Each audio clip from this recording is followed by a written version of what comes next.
Now, now there's a whole thing about Agile which has come up in the market, and there's a lot of transition that we have seen from a waterfall model to Agile. As we see that more and more companies are releasing their products faster, the go-to-market time is become smaller now. It is imperative for the IT to work from a more waterfall to an Agile methodology, right? So earlier, where it was more focused on cost and schedule and less on features, with the amount of competition our clients face with their peers or their competitors in the market, the features have become more important. It's more value and vision driven than cost and schedule.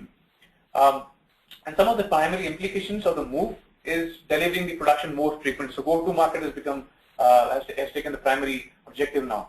Less documentation and regular communication meetings. There are scrums and sprints which happen. Communication has become a critical aspect of the way you deliver your IT projects today. More varieties of work. People get to do a lot of different roles within an Agile project. There's more teamwork happening when you deliver projects together. So what does it mean? It essentially means shoot first and aim later. So you are trying to deliver a project or a product on time. At the same time, taking into consideration your testing, your design, everything runs parallelly. Right? In all your projects, in your experience, you would have seen how the waterfall model has given space to Agile. Everything is Agile. Most of the projects that we do, Agile is the way of delivery today. Now, let me come to the point as how are our BAs really helping in designing pre-configured solutions. I spoke about faster go-to-market, right? So how do we, as BAs, how do we enable that, right? There are aspects on it which essentially help a BA to work on pre-configured solutions and deliver the products and services faster, right?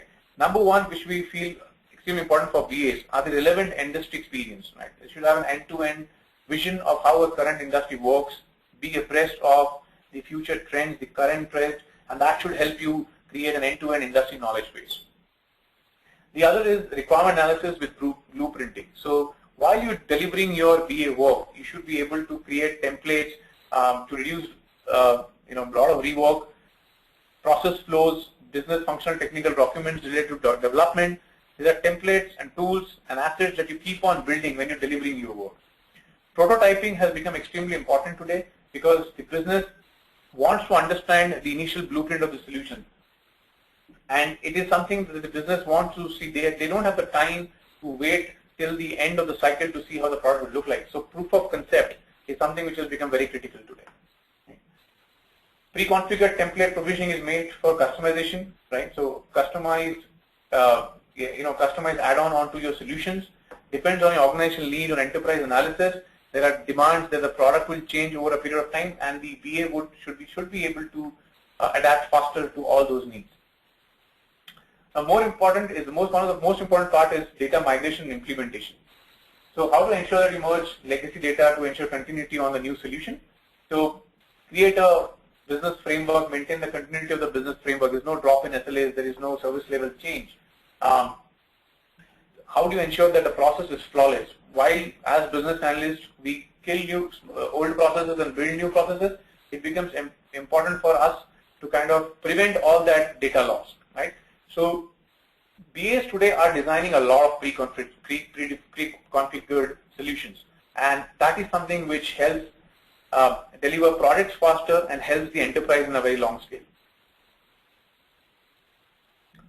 While you're delivering your BA job, you're working with clients, we have had examples where our BAs have also spent a lot of time and have also contributed in innovative practices within a client. It could be as simple as creating a project management tool for that client for automatic population of employee man-hours. It's something to effectively manage the time and expense on the project. Devising blue ocean offerings for several clients who seek to offer new product services.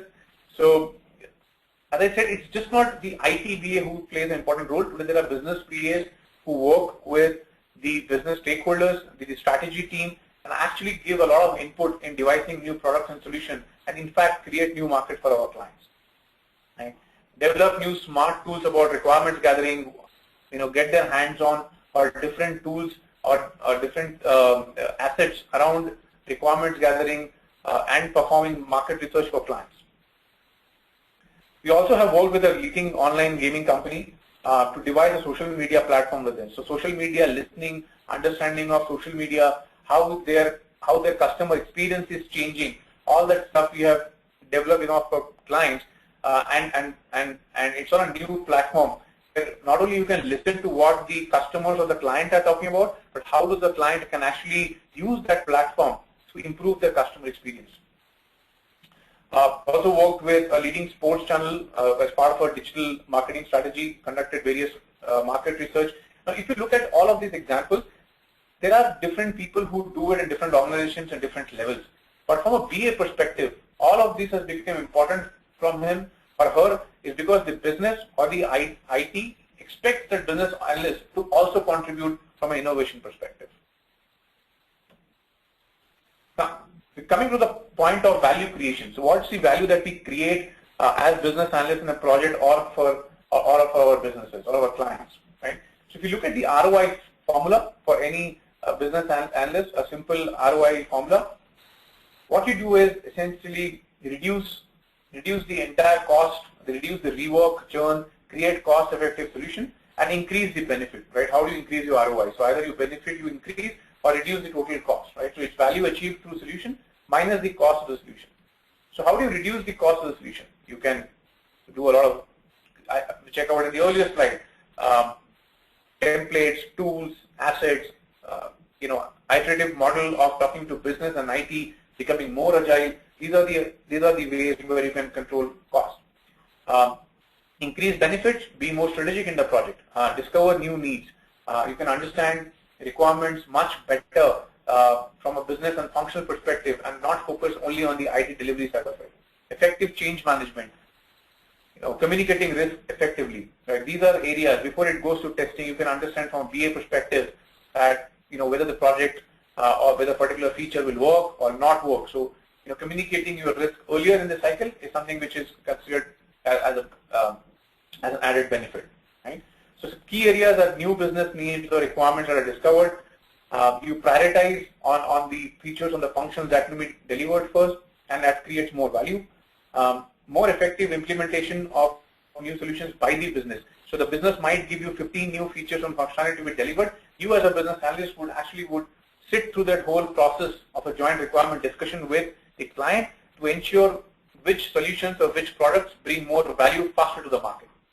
And in the whole process, provide a framework in which an IT team can scale. The IT team, the development team, the testing team looks at you for your inputs because you're the person who is going to communicate between the business and the IT. So that's how our BAs are creating a lot of value here today.